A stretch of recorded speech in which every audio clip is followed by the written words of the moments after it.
தேர்தல் என்பது ஒரு மக்கள் அளிக்கின்ற தீர்ப்பு. இந்த மக்களுக்கு அளிக்கின்ற தீர்ப்பு என்பது ஒரு பொதுவாக எல்லோரும் தலைவணங்க வேண்டும். அதில் எங்களுக்கு மாறுபட்ட கருத்து இல்லை. ஆனால் தேர்தல் பொதுவாக வெற்றி தோல்வி என்பது அது சகஜம். குறிப்பாக அனைத்து இந்திய அண்ணா திராவிட முன்னேற்ற கழகத்தை பொறுத்தவரை ஒரு 30 ஆண்டுகளுக்கு மேலாக தமிழ்நாட்டை ஆண்ட கட்சி. 2026 கண்டிப்பாக இந்த தமிழகத்தை ஆளப்போகின்ற ஒரு கட்சி அது அனைத்து இந்திய அண்ணா திராவிட முன்னேற்ற கழகம் என்கின்ற மாபெரும் இயக்கம் தான். எனவே தேர்தலில் வெற்றி தோல்வி மாறி மாறி வரும். எனவே இப்போ நீங்க பாத்தீங்கன்னா இப்போ திரு அண்ணாமலையை பொறுத்தவரை ஒரு புள்ளி ராஜா ஆயிட்டாரு. என்ன ஆயிட்டாரு? புள்ளி ராஜா. உடனே ஸ்டாட்டிஸ்டிக்ஸ் அவங்க எவ்வளவு, இவங்க எவ்வளவு, இவங்க எவ்வளவு, இவங்க எவ்வளவு எவ்வளவு. இந்த ஸ்டாட்டிஸ்டிக்ஸ் எடுக்கிற ஒரு ஐபிஎஸ் ஆஃபீஸராக தான் அவர் செயல்பட்டார் ஒழிய ஒரு கட்சியுடைய ஒரு தலைவராவுடைய பேச்சு இல்லை. சரி, பேசுறீங்களே, உங்களுக்கு அந்த முகாந்திரம் இருக்கா? முதல்ல அதை நீங்க நினைச்சு பாருங்க. 2014 இதே கூட்டணி தான். அப்ப அம்மா தனியா தான் நின்னாங்க. அன்னைக்கு அம்மா தனியா நின்னாங்க. அதே போல கழகம் இன்னைக்கு தனியா நின்றுது. அன்னைக்கு பிஜேபியோட அன்னைக்கு பாமக அதே போல எல்லாம் இருந்தாங்க. அன்னைக்கு கட்சி இருந்து எவ்வளோ அப்போ வாங்கின ஓட்டோட இப்போ வாங்கின ஓட்டு 2014 பிஜேபி கூட்டணி குறைவு தானே. இதையே அண்ணாமலை சொல்ல மறந்த கதையாது. 2014 எடுத்து பாருங்க நீங்க. அந்த ஸ்டாட்டிஸ்டிக்ஸ் இந்த ஸ்டாட்டிஸ்டிக் தான் 10 வருஷத்துல ஓட்டு குறைஞ்சிருக்கு. அப்போ 10 வருஷத்துல பிஜேபி வளர்ந்துச்சா சொல்லுங்க. அதனால வெற்றி தோல்வி என்றது தனிப்பட்ட அவங்க வளர்ந்துருக்கிறதா சொல்றேங்க. அன்னைக்கு ஸ்டாட்டிஸ்டிக் தனிப்பட்ட என்ன வளர்ச்சி இருக்குது? ஒரு வளர்ச்சியும் கிடையாது.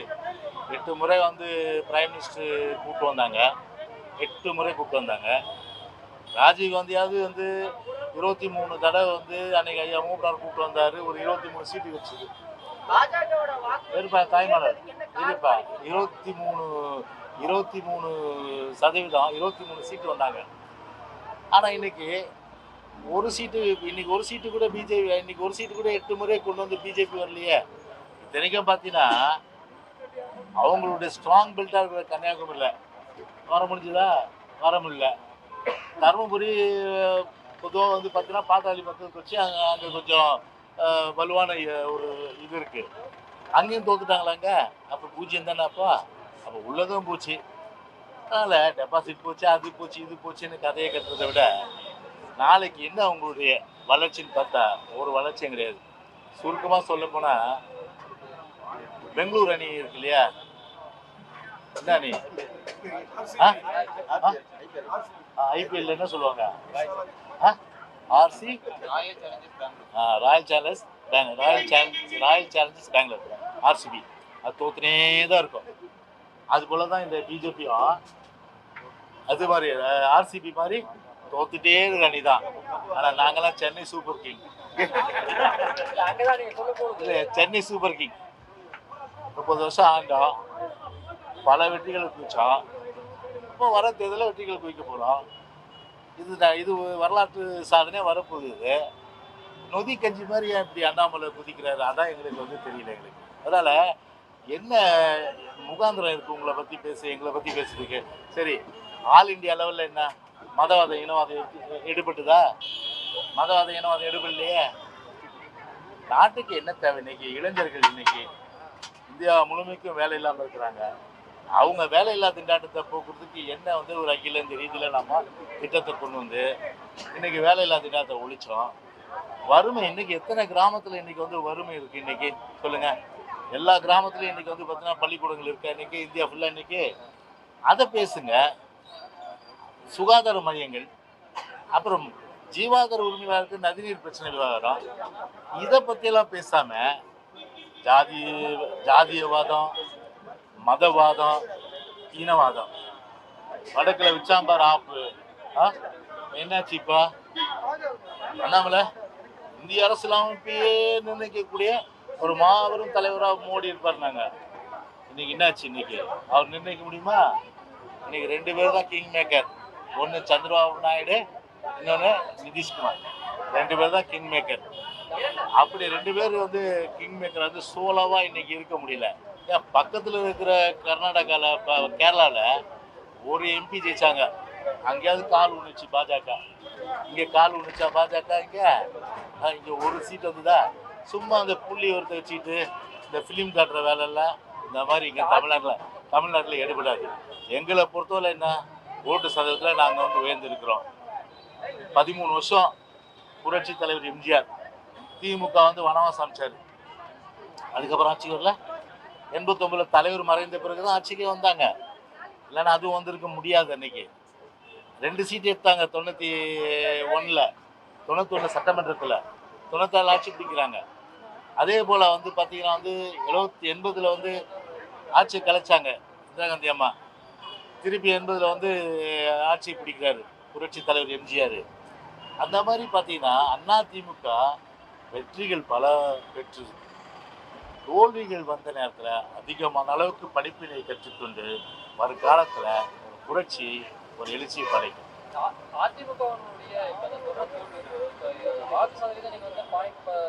அதனால இங்கே பொறுத்தவரை பார்த்தீங்கன்னா இந்த திராவிட இயக்கங்கள் தான், அவங்க தான் இனிமேல் பிஜேபிக்கு தமிழ்நாட்டில் எந்த காலத்திலையும் வந்து மக்கள் வந்து ஆதரிக்க மாட்டாங்க. உறுதியா சொல்றேன். பாஜக அவங்க வந்து நோட்டாவுடன் தான் போட்டி, டெபாசிட் வாங்க சொல்லுங்க அப்படின்னு சொல்லியிருந்தீங்க ஒரு பேட்டியில. ஆனா இப்ப பல இடங்கள்ல 2வது இடம் வந்திருக்காங்க. குறிப்பா அதிமுகவே பின்னுக்கு தெளிட்டாங்க அப்படின்னா பாஜக வளர்ந்துருக்காதானே அர்த்தம். இல்ல, நீங்க அந்த ஒரு ஸ்ட்ராட்டஜிக்ஸ் நீங்க எடுக்க முடியாது. புரியுதுங்களா? பொதுவாகவே பாத்தீங்கன்னா வந்து அரசியல் சூழ்நிலைகள் மாறும். அரசியல் சூழ்நிலைகள் மாறும்போது இது போன்ற அளவுக்கு வந்து ஒரு மாற்றங்கள் ஏற்படும். புரியுதுங்களா? ஒரு அகில இந்திய ரீதியில வந்து பார்ப்பாங்க. ஸோ அந்த மாதிரி மக்கள் வந்து அதை பார்க்குற பட்சத்தில் அந்த ஒரு வகையில் பார்த்தீங்கன்னா இது ஒரு டெம்பரரியாக வந்து அவங்களுக்கு அந்த ஒரு என்ன சொல்கிறது, ஒரு ப்ரீத் பண்ணுறதுக்கு ஒரு இது கொடுத்துருக்கலாம்.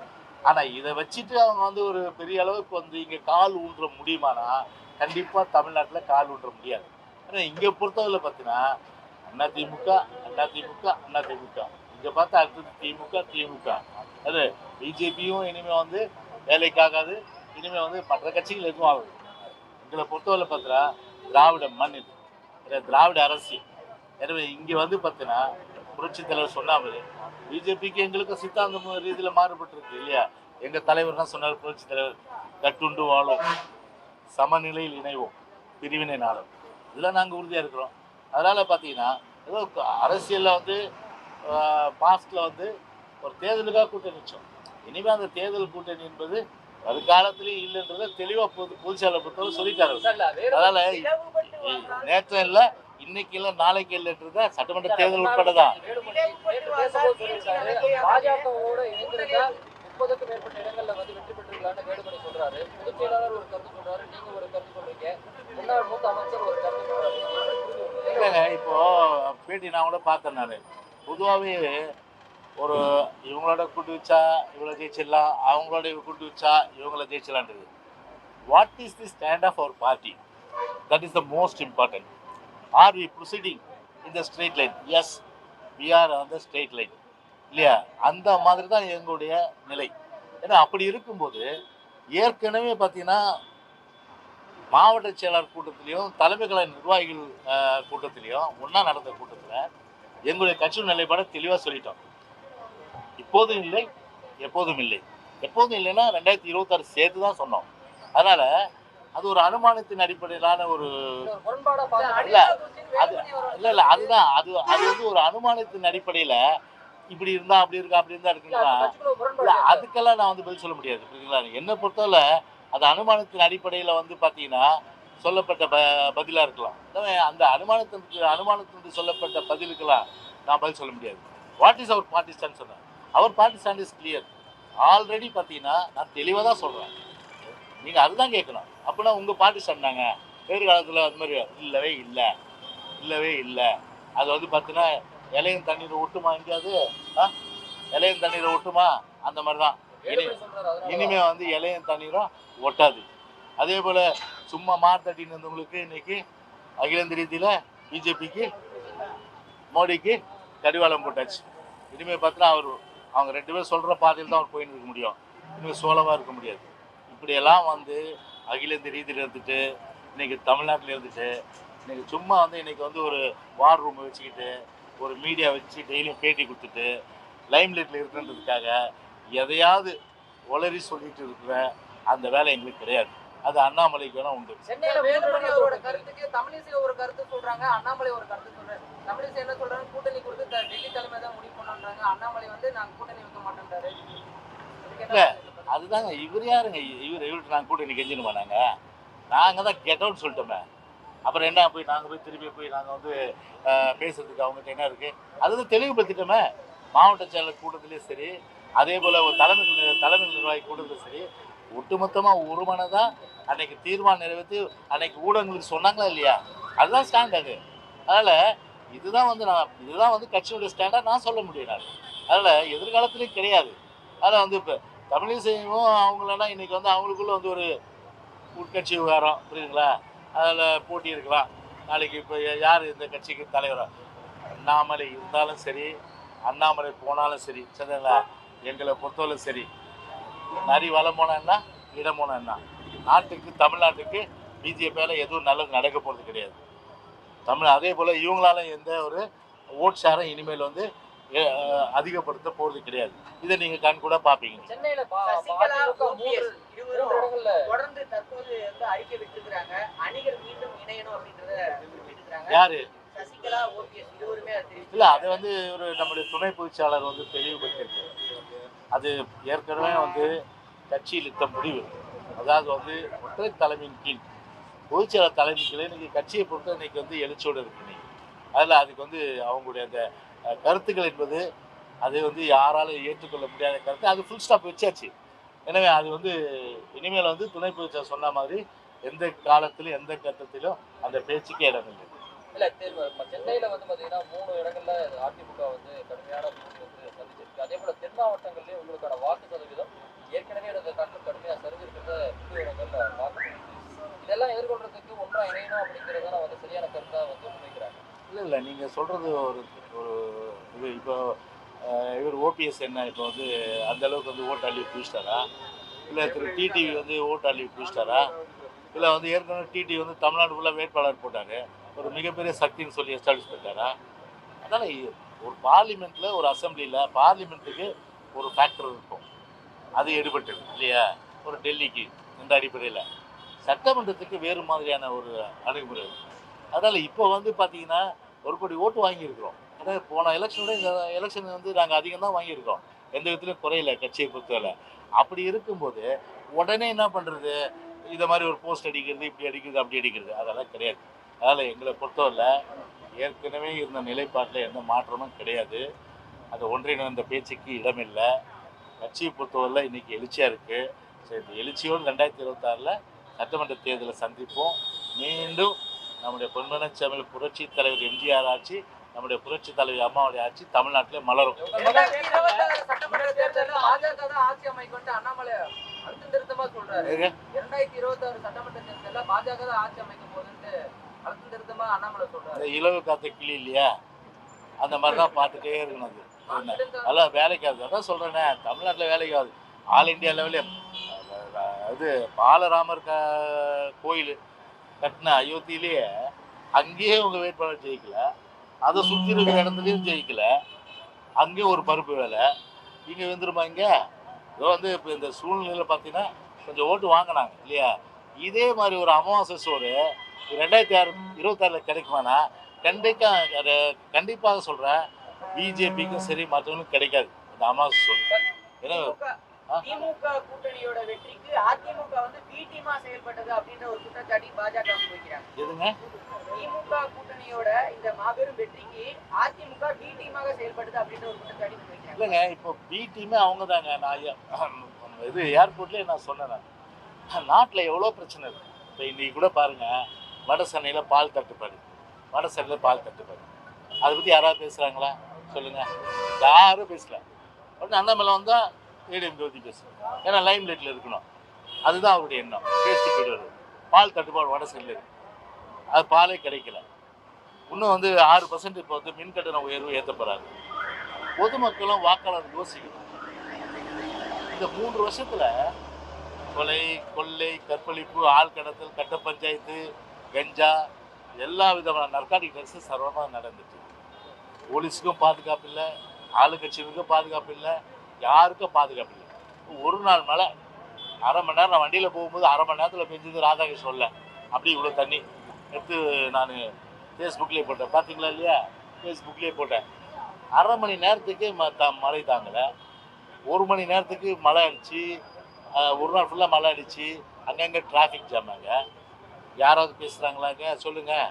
இல்லை வேலை இல்லாத திண்டாட்டம் இருக்குது. 5 லட்சம் பேருக்கு வேலை கொடுக்குறேன் நீங்கள் இதில் அரசு உத்தியோகம். அதுக்கு நீ கொடுத்தீங்களா? சும்மா பப்ளிக் சர்வீஸ் கமிஷனில் வந்து கொஞ்சம் கொஞ்சமாக வந்து கால்ஃபர் பண்ணிவிட்டு அப்பாயின்மெண்ட்ஸை உடனே என்ன பண்ணுறது, ஒரு 5000 10,000 கால்ஃபர் பண்ணி முடிச்சிருது. 5 லட்சம் 3 லட்சம் வேக்கன்சி இருக்குது. ஆனால் வருஷத்துக்கு 1 லட்சம் பேருக்கு வேலை வாய்ப்பு. சொத்து வரி, வீட்டு வரி, மின்சார கட்டணம் எல்லாம் உயர்ந்துச்சு. இதை மக்கள் யோசிக்கணும் சொல்லுங்க. அப்போ இந்த விடியாத அரசுக்கு ஓட்டை அதிமுகவுக்கு போட்டு ஒரு பாடம் கற்றுக் கொடுக்கணும்னு நினைச்சிருந்தா இப்போ புத்தி வரல. ஏற்றுவாங்களா கட்டணத்தை சொல்லுங்க. உடனே இப்போ பரிசு, வாக்களித்த மக்களுக்கு பரிசு, மின்சார கட்டணம் வரப்போகுது. இப்போ இன்னும் நிறைய பரிசு வரும். அந்த மாதிரி ஒரு யோசிக்கணும் பொதுமக்கள். நான் குறை சொல்ல, வாக்களிக்கிறதுக்கு முன்னாடி ஓட்டு போடுற யாருக்கு? தமிழ்நாட்டை சீரழிச்சு, நம்மளுடைய வரி உயர்வுக்கு காரணம், நம்மளுடைய சொத்து வரிக்கு காரணம், நம்மளுடைய சட்ட ஒழுங்கு பிரச்சனை காரணம், காவல்துறைக்கு பிரச்சனை, அரசு ஊழியருக்கு பிரச்சனை, தேர்தல் வாக்குறுதி நிறைவேற்றலை, அத்தனையும் நினச்சி பார்த்து ஓட்டு போட்டிருந்தா புத்தி வந்திருக்கோம். திமுகவுக்கு புத்தி வரும். என்ன பண்ணுவாங்க? ஐயோ இனிமேல் நாம் வந்து மக்கள் பிரச்சனை கவனம் செலுத்தணும், சட்ட ஒழுங்கை பாதுகாக்கணும், அந்த ஒரு அக்கறையாவது வரும். அப்புறம் வந்து இப்போ விளையாட்டுலாம் கூடாது அப்படின்ற மாதிரி ஒரு எண்ணம் வரும். இப்போ என்னாச்சு?